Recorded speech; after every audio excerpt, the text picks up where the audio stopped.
We've talked about the charter amendment process before, and now it's time to revisit it. I'm Charles Blaine, and this is Texas Tomorrow.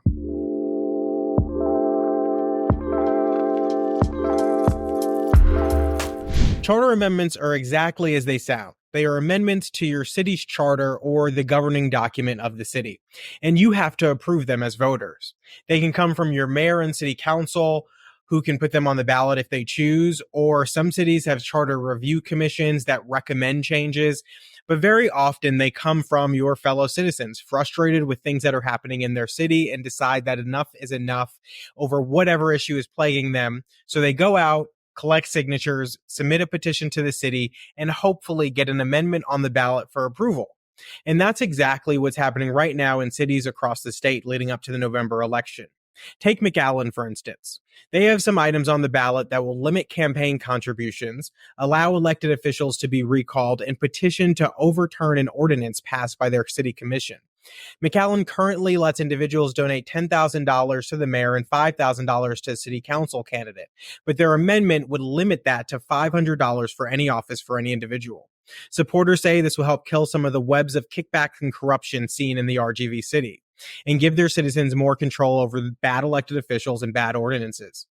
In Central Texas, the city of Austin was supposed to have 13 charter amendments on the ballot this November, but a judge just ruled that council violated the Open Meetings Act in placing them on the ballot, so it's unlikely to happen. If McAllen shows how it can be done successfully, and Austin is an example of what happens if you don't follow the rules, Dallas is a prime example of how cities often play games surrounding charter amendments. Dallas has 3 citizen-led amendments creating minimum staffing for police, tying the city manager's evaluation to a community survey, and waiving governmental immunity for certain city officials. When they approved these items to go on the ballot, Dallas City Council approved 3 additional items, which many see as a direct contradiction to the ones that citizens put on the ballot and almost making them worthless.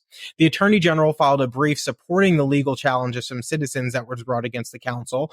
And in years past, councils have found other ways to effectively kill charter amendments as well. In Houston, they rewrote ballot language to mislead voters, essentially saying a yes meant no and no meant yes. State law was passed in response to make sure that language on the amendments was absolutely clear. The city of Edinburgh has a list of amendments that are likely to go on the ballot as well this November. One of them was including removing term limits for their elected officials, but pushback made them drop it. The point is, highlighting these citizens across the state who are doing this work shows that all you have to do is push a little bit to make your city better.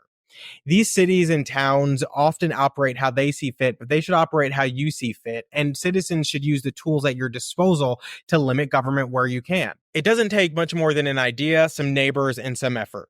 And some of the issues that your city is facing and has been facing for years can finally be addressed. The system works when we know what tools we have at our disposal and we use them wisely.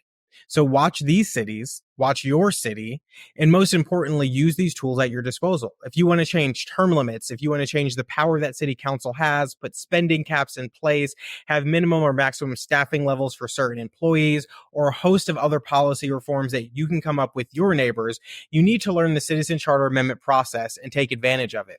Citizens across the state are doing it, so there's no reason you shouldn't do it either. We often go to city council encouraging our elected officials to listen to us, but time and time again, they don't. And so this is something that we can use to our advantage to make sure that if they don't listen to us, we can still get the reforms that we want. So I hope you watch these cities as we head into November. Take something out of this, learn from it, and I hope you'll do the same in your city. Thanks for tuning in this week. Please let me know if there's something going on in your neighborhood that you'd like us to cover, because we'd love to talk about it.